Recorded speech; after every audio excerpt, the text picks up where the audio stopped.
What's up, everyone? Welcome to this day in Philly sports history for March 29th, 2023. I'm your host, Jim Montgomery. A lot to get to today, so let's get to it. Let's start with a Philly sports women's history spotlight. Today, we are going to spotlight Freida Gibbs.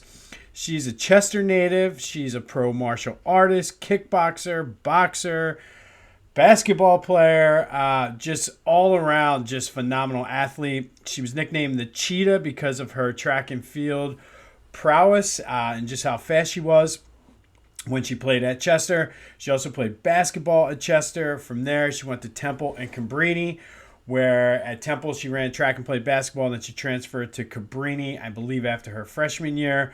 She was a three-time All-American basketball player at Cabrini. She played professionally in Germany. She made it to the second to last cuts for the U.S. national team. Then she took up the martial arts. She was a three-time Taekwondo world champion, world kickboxing champion. She's a Chester Hall of Famer. She's in the Mickey Vernon Sports Legends Museum, which is the Delco Black History Museum. She's just considered one of the greatest female athletes in the history of Philadelphia. She's been given the key to the city of Chester. She started with the mixed martial arts when she was younger. Like I said, got into track and basketball, then played professionally in basketball, then turned professional in all of the martial arts as well as boxing. Just honestly an overall badass. Like, reading about her was phenomenal. She's just a straight up badass. Look her up. I'm pretty sure you can find some of her fights and things on YouTube, but just an all around amazing athlete. One of the best. And we've talked about a lot of great women athletes this month, but Freida Gibbs may be the best that we've talked about. And to me, that's saying a lot. So shout out to you, Freida Gibbs, just for showing girls that it's okay to be badass and just kick ass and take names. So thank you. All right. So a couple small little news and notes before we get into today's This Day. First of all, the Sixers are in action tonight against the Mavs.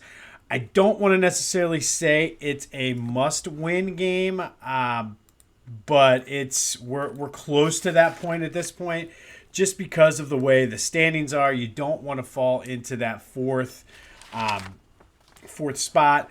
Luckily, we got a 2-game cushion on Cleveland with another game against them. I believe the Sixers have 7 games left.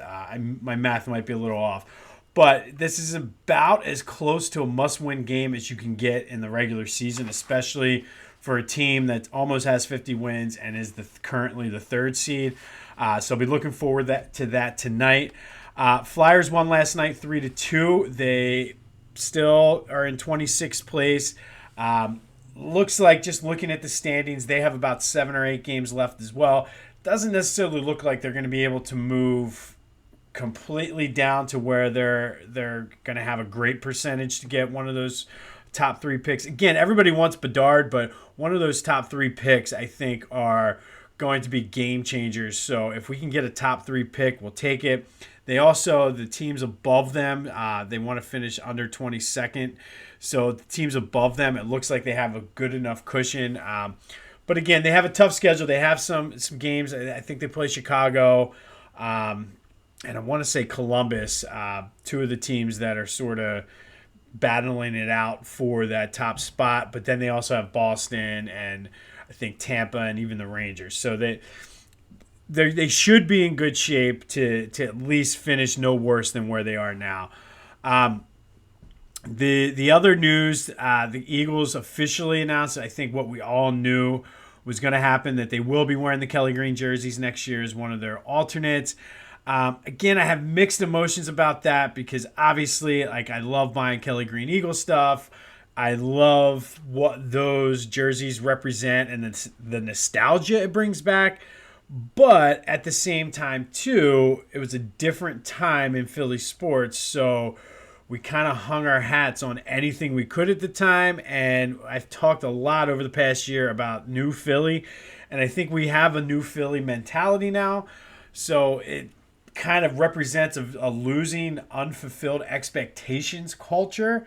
And we talked a lot about this on both podcasts where, yeah, the Andy Reid's teams were extremely frustrating, but the Buddy Ryan teams were just more disappointing. And so they are bringing it back. Like I said, I mean, I'll probably go out and buy some Kelly Green gear, again, because of the nostalgia.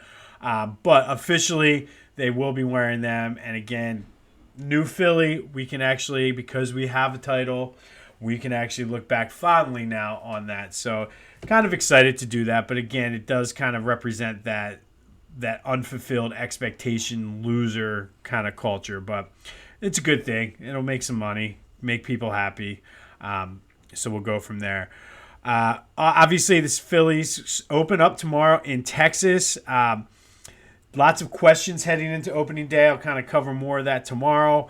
But they are in Texas. And speaking of the Phillies, the biggest story in Philadelphia other than the water yesterday is the fact that Turkey Hill is bringing back the Grand Slam ice cream.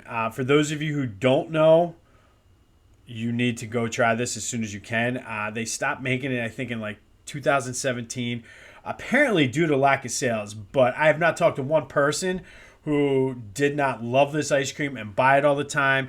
It's graham flavored ice cream with the chocolate marshmallow cups, with graham crackers swirls, basically like a frozen s'more. Hands down, I think a top 5 ice cream, if not into that top 3 category. Who knows, depending on how the Phillies go, maybe we can get into some of these discussions over the summer. But I definitely give Grand Slam a top 5. I can make the argument that it's a top 3. For my taste palette, it's up there. So that is coming soon. No word yet on if you're going to be able to get a dish of it at the park in a little Phillies cup. Hopefully, if I will totally pass up the beer line to have one of them. That's how good this ice cream is. All right, so last thing before we get into this day, be sure, speaking of the Phillies, to check out last week's Back to the Future where we preview the Phillies season. The new episode for Back to the Future is recorded. I just got to do a little bit of editing. Very, very happy. Had a very special guest on. One of the best female athletes in our area. Currently, whenever, in the past. So I'm excited to get that out to you guys.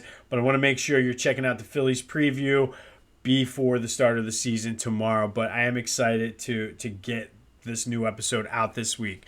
All right, so today we're going to go back to 2014. So on March 29th, 2014, the Sixers beat the Pistons 123 to 98. Time to break up the Sixers apparently back then. Everybody was just floored.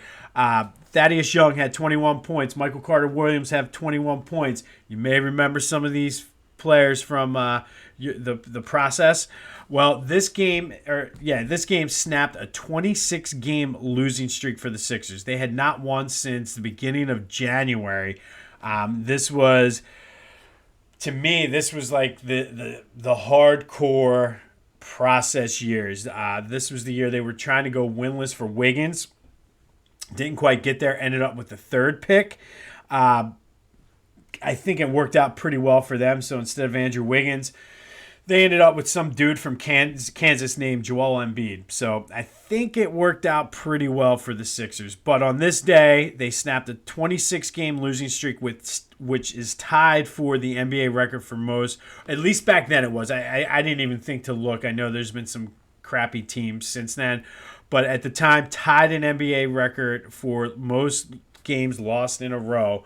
But this was the depths and we were right in the middle of the process, not knowing what we were going to end up with. But that year in the draft, they did end up with Joe. And like I said, I think it worked out pretty well for the Sixers. Although I think Wiggins would be a good fit on the team currently. But that's like a wish list for moving forward. But all right, this has been This Day in Philly Sports History. Be sure to check out Back to the Future. Go get your Grand Slam ice cream. Shout out to Freida Gibbs. I'm Jim Montgomery. Go have yourselves a Wednesday. And until next time, I'll see you when I see you.